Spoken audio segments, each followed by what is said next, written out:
قریب ہے کہ بجلی اچک لے جائے، ان کی نگاہیں اچک لے جائے۔ جب کبھی روشنی ہوتی ہے تو چل پڑتے ہیں، اندھیرا ہوتا ہے تو کھڑے ہو جاتے ہیں۔ بجلی کے اچک لے جانے کا کیا مطلب ہے کہ بجلی کی چمک، یعنی منافق جو ہے وہ اللہ تعالیٰ کے احکامات، اللہ تعالیٰ کے وعدے و وعیدے جو قرآن مجید میں آئے ہیں، جب وہ سنتے ہیں تو اس پر عمل کرنے کی کوشش کرتے ہیں، لیکن جب گھر والے اور معاشرے والے ان کی مخالفت کرتے ہیں تو وہ ڈر کے رک جاتے ہیں، اور اس کی وجہ کیا ہوتی ہے کہ پھر آہستہ آہستہ ان کا ایمان جو ہے نا، وہ ایمان کا نور ختم ہو جاتا ہے، پہلے ہی وہ کم ہوتا ہے پھر مزید ختم ہو جاتا ہے، اور وہ گھر والوں اور معاشرے والے کے ذہن سے ہی سوچنے لگ جاتے ہیں۔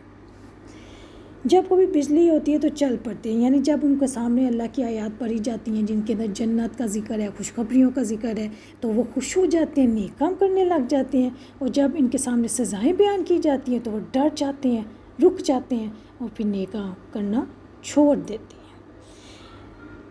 منافق پر روشنی ہونے اور اندھیرے ہونے کا کیا مطلب ہے؟ اگر تو دین کی کوئی بات ان کے دل کی مرضی کے خلاف ہے، ان کے دل نہیں چاہتا کہ میں یہ کام کروں، گھر والے بھی منع کر رہے ہیں، معاشرے والے بھی منع کر رہے ہیں، تو پھر ان سے اتنے لوگوں کی مخالفت برداشت نہیں ہوتی۔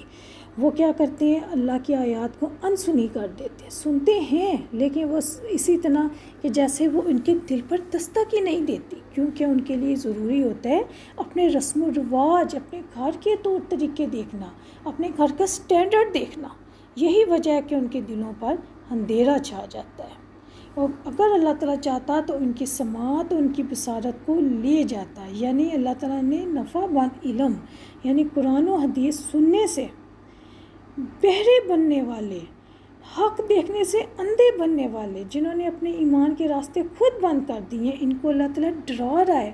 کہ اللہ تعالیٰ جب چاہے ان کی صلاحیتیں لے سکتا ہے، ان کی سننے کی حس ختم ہو سکتی ہے، ان کی دیکھنے کی حس ختم ہو سکتی ہے، اس لیے ڈر جاؤ۔ اللہ تعالیٰ ایسا کرتا تو نہیں ہے، لیکن اللہ تعالیٰ ان کو ڈرا رہا ہے کہ باز آ جاؤ، رک جاؤ غلط کام کرنے سے، باز آ جاؤ، اللہ تعالیٰ ہر چیز پہ قادر ہے۔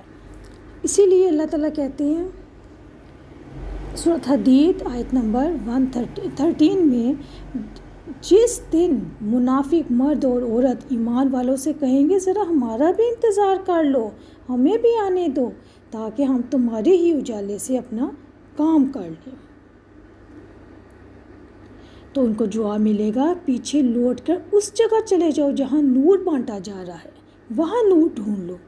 پھر جب یہ واپس جانے لگیں گے تو مومنوں کے اور منافقوں کے درمیان ایک دیوار کھڑی کر دی جائے گی، جس میں ایک دروازہ ہوگا جس کے اندر رحمت ہوگی اور باہر عذاب ہوگا، اور سورۃ حدید کی آیت نمبر 12 ہے۔ اس دن آپ دیکھیں گے کہ مومن مرد اور عورتوں کے آگے آگے اور دائیں جانب نور پھیل رہا ہوگا، اور ان سے کہا جائے گا آج تمہیں ان بہشتی باغوں کی بشارت ہو جن کے نیچے نہریں بہہ رہی ہیں، جہاں تم ہمیشہ ہمیشہ رہو گے، یہ بہت بڑی کامیابی ہے۔ سورۃ تحریم آیت نمبر 8 میں اللہ تعالیٰ فرماتے ہیں جس دن حق تعالیٰ اپنے نبی کو اور ایمان والوں کو رسوا نہ کرے گا، ان کا نور ان کے آگے آگے اور دائیں جانب پھیل رہا ہوگا، اور وہ دعا مانگ رہے ہوں گے اے اللہ ہمارا نور مکمل فرما، آمین، اور ہمارے گناہ معاف فرما، بلا شبہ تو ہر چیز پر قادر ہے۔ سبحان اللہ۔ دیکھ لیں کہ اللہ تعالیٰ نے کیسی کیسی بشارتیں رکھی ہوئی ہیں اور کیسے کیسے عذاب رکھے ہوئے ہیں۔ ہمیں ڈر جانا چاہیے اور اس بات کو سمجھ لینا چاہیے کہ اللہ تعالیٰ ہر چیز پہ قادر ہے، ان اللہ علی کل شیء قدیر۔ اللہ تعالیٰ سے کوئی بھاگ نہیں سکتا، کوئی عاجز نہیں آ سکتا، اس کے ارادوں کے آگے کوئی رکاوٹ نہیں بن سکتا،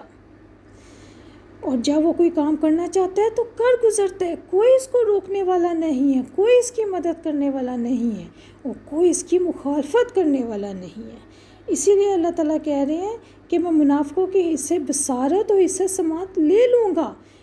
اس بات سے اللہ تعالیٰ اپنی قدرت کا یقین دلا رہے ہیں، اس لیے ہمیں اپنے اعمال پہ ضرور نظر ڈالنا چاہیے، اور ہمیں منافقوں والے اعمال کرنے سے اپنے آپ کو بچانا چاہیے، اللہ سے ڈرنا چاہیے۔ اللہ تعالیٰ دین کی صحیح سمجھ عطا فرمائے۔ السلام علیکم ورحمۃ اللہ وبرکاتہ۔ سبحانک اللہم و بحمدک، اشہد ان لا الہ الا انت، استغفرک و اتوب الیک۔